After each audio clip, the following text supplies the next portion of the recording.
What's up? It's your man Big Ju, world famous BEATNUTS. What's good, Psycho, Leezy, Icon, Hip Hop, Squeeze 'em. One thing that I wanted to ask about is, everybody's been waiting and anticipating the release of the fabulous Fleas album.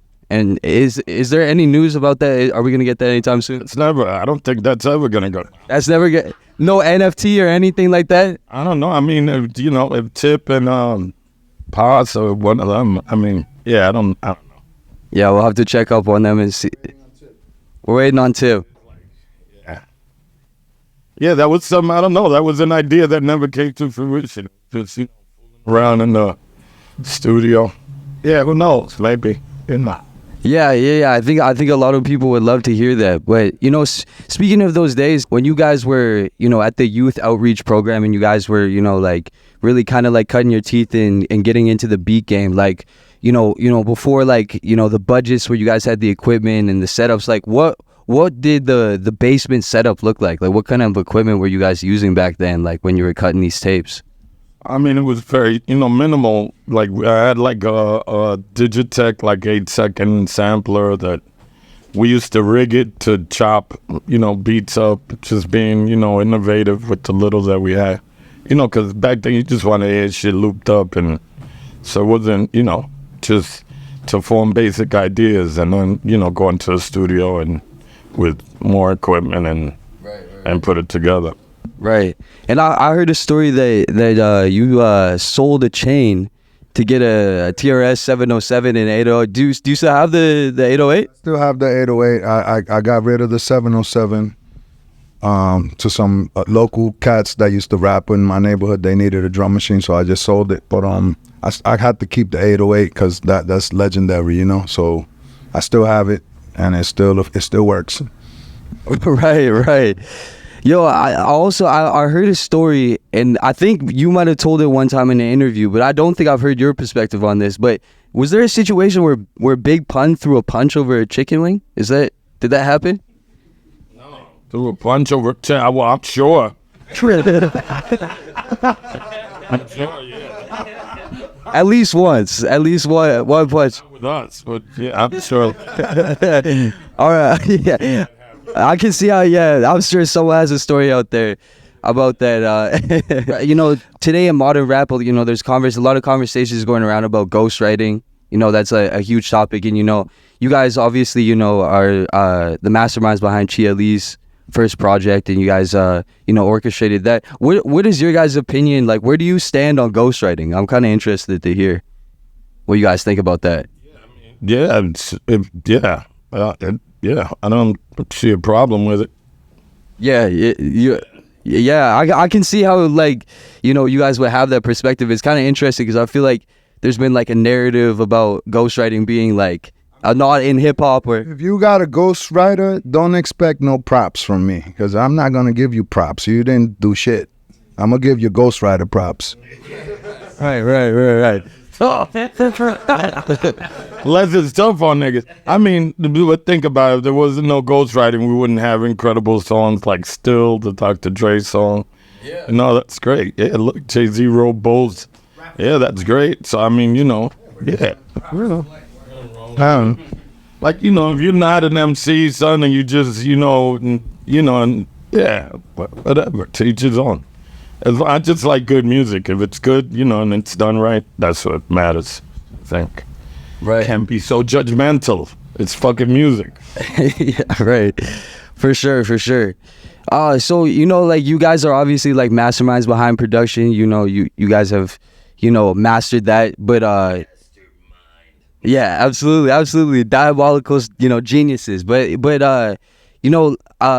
guys have obviously, as we just saw on stage, you guys have bars on bars on bars, like pages of lyrics. So, what pushed you guys to be able to, just step out of, because, I feel like a lot of people get cornered into just being a producer. You're just a beat maker or whatever. So what gave you guys the confidence to move past that and rap like you guys do?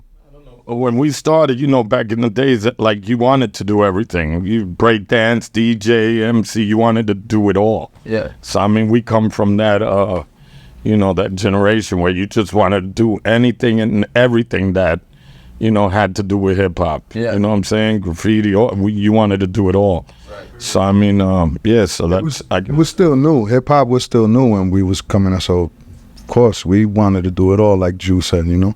Right. Yeah. You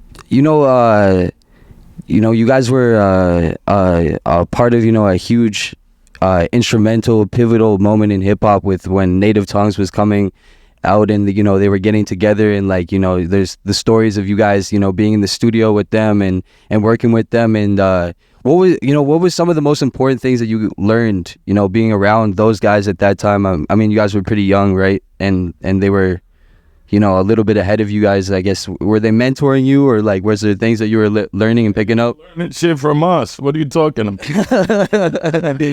Yeah. No, for real.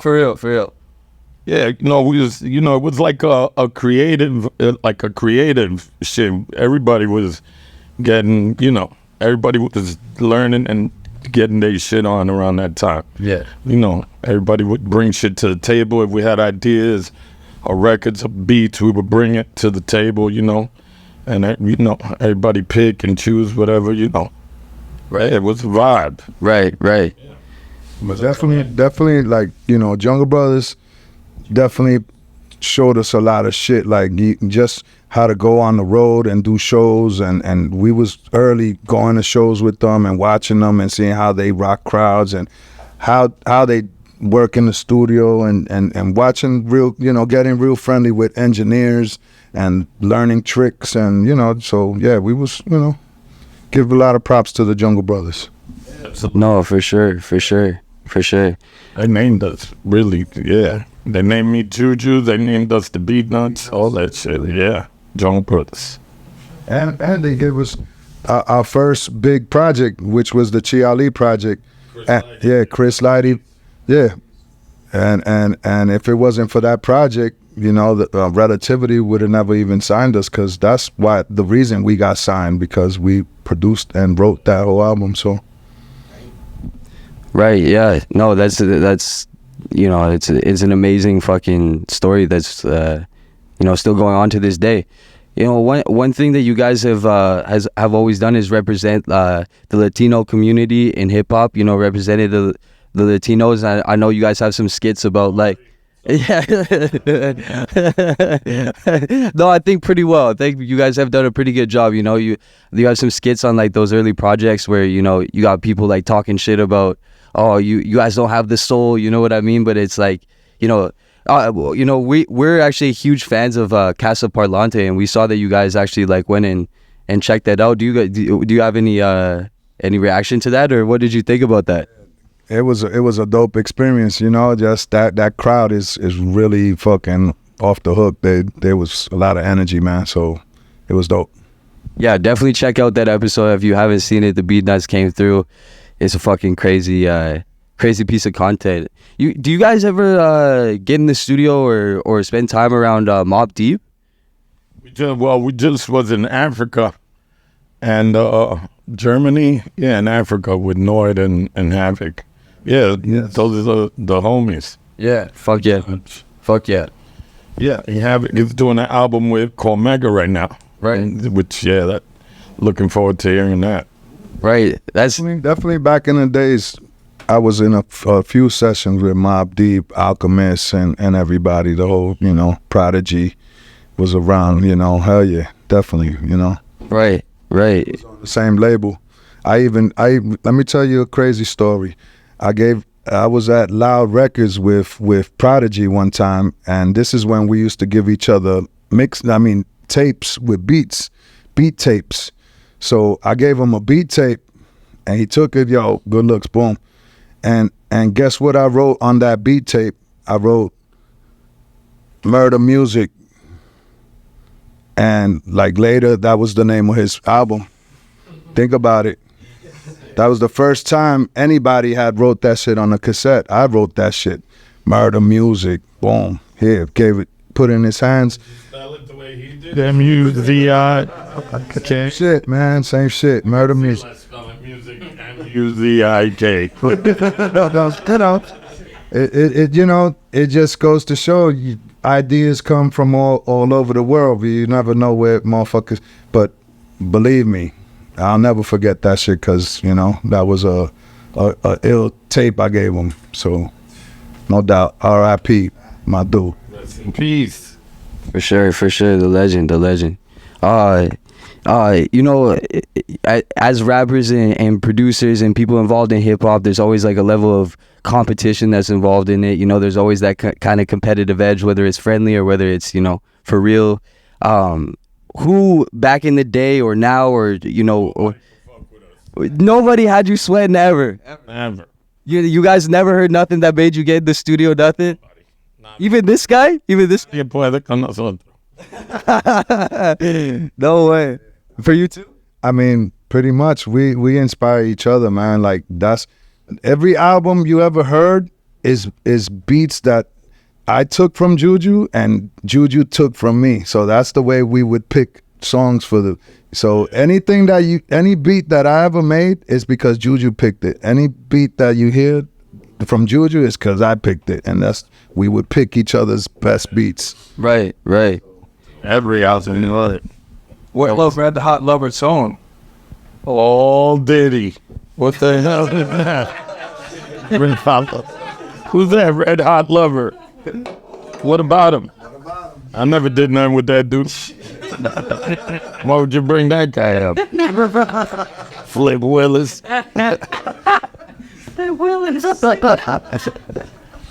That's already. It's that.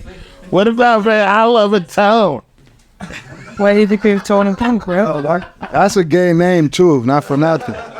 No Diddy. No Meek Mills. Built.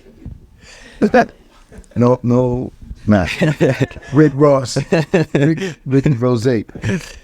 So speaking of when you guys are trying to make decisions for you know putting out projects and putting shit together, you know I know like Off the Books, I think that was your beat, right? That was your shit, and you're not feeling it as much. You didn't think it was fitting the project as much, right?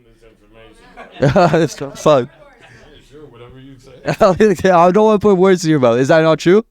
I don't know what the fuck you talking about. Okay, with Off the Books. What about it? That was What you're talking about was the only thing I felt was like it was kind of stuck out like a sore thumb because the Stone Crazy was kind of all dark out, you know, it was dark. Right. Yeah. So, yeah, I was like, but then, you know, Pun wanted it, that's what he wanted. You know what? Pun showed us that you could take a happy beat and still kick dark rhymes. His rhymes just came in, like, he just came killing shit and he made it a hard beat, you know? So then, that's it, man, you know? I wanted to ask you guys about LL Scratch. Have you ever worked with him? You ever worked with LL Scratch? Cool. LL Scratch. Oh, yeah. Yeah, I'll scratch. That's our dude. Definitely. Hell yeah. I think it is Psycho Lunch, right? Didn't you give him a beat? was doing some beats. I'm overdue to give him a beat. That's my man and shit. Yeah, he's dope. We're definitely big fans of, yeah. That's the dude.